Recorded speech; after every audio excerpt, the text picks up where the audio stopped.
Hi అండి, అందరికీ నమస్కారం. Welcome to Vijaya media. Ration కార్డులో ఉన్న వారికి good news. CM Revanth Reddy సంచలన నిర్ణయం అనే లేటెస్ట్ అప్డేట్ రావడం జరిగింది. సో దానికి సంబంధించిన పూర్తి డీటెయిల్స్ చెప్పడం కోసం నేను ఈ వీడియో చేస్తాను. వీడియో పూర్తిగా చూస్తే నేను చెప్పే సమాచారం అర్థమవుతుంది.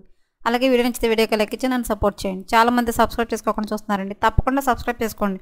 అప్పుడే నేను పెట్టే ప్రతి వీడియో చూడడానికి అవకాశం ఉంటుంది. అలాగే వీడియోని లైక్ చేయడం వల్ల ఈ వీడియో ఇంకొంతమందికి రీచ్ అయ్యి ఇన్ఫర్మేషన్ మరి కొంతమంది తెలిసే అవకాశం ఉంటుంది. సో లేట్ చేయకుండా మన వీడియోలోకి వెళ్ళిపోదాం.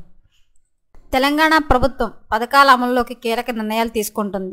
అధికారంలోకి వచ్చిన తర్వాత 100 రోజుల్లో పథకాలు అమలు చేస్తామని కాంగ్రెస్ హామీ ఇచ్చింది. ఇప్పుడు ఈ దిశగా వేగంగా అడుగులు వేస్తోంది. తాజాగా కలెక్టర్ల సమావేశంలో ముఖ్యమంత్రి రేవంత్ పాలనపై స్పష్టమైన దిశానిర్దేశం చేశారు. పథకాల అమలులకు రేషన్ కార్డు ఆధారంగా ఎంపికైన చర్చ జరిగింది. రేషన్ కార్డులతో పాటు పథకాల దరఖాస్తుల స్వీకరణ పైన కార్యాచరణ డిసైడ్ చేశారు.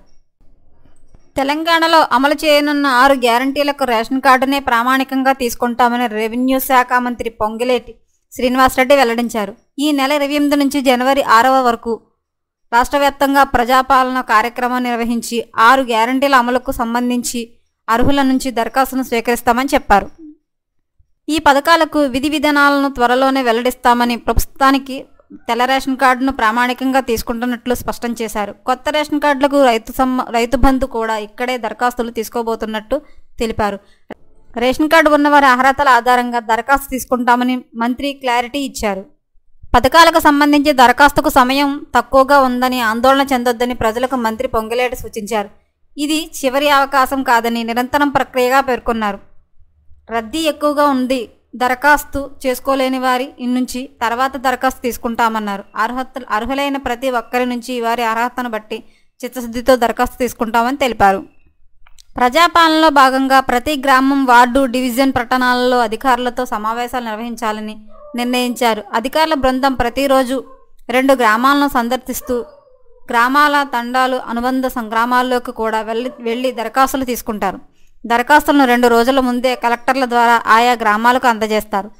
ప్రజాపాలన గ్రామ సభలు నిర్వహించడానికి ముందు రోజు ఆ గ్రామ పంచాయతీ, మున్సిపల్ వార్డు పరిధిలో దండోరా వేయించి ప్రచారం నిర్వహించాలి. అలాగే మహిళల కోసం ప్రకటించిన పథకాలే ఎక్కువ ఉండడంతో వారికి ఎలాంటి ఇబ్బంది కలగకుండా ఏర్పాట్లు చేయాలని ప్రభుత్వం ఆదేశించింది. దరఖాస్తులు స్వీకరించడానికి మహిళలకు కనీసం 2 కౌంటర్లు, పురుషులకు 1 కౌంటర్ ఏర్పాటు చేయాలని సూచించింది. ప్రజాపాలన కార్యక్రమంలో భాగంగా వచ్చే దరఖాస్తులన్నింటినీ కంప్యూటర్లో పొందుపరచాలని ప్రభుత్వం నిర్ణయించింది. గ్రామ పంచాయతీ, మున్సిపల్ వార్డు స్థాయిలో స్వీకరించిన దరఖాస్తుల వివరాలను ఏ రోజుకు ఆ రోజు ప్రిన్సిపల్ సెక్రటరీకి, పంచాయతీరాజ్, గ్రామీణాభివృద్ధి శాఖకు సమర్పించాలని సూచించింది. ప్రభుత్వం నుంచి వచ్చే ఇలాంటి మరిన్ని లేటెస్ట్ అప్డేట్ల కోసం మన ఛానల్ తప్పకుండా సబ్స్క్రైబ్ చేసుకోండి. Thanks for watching.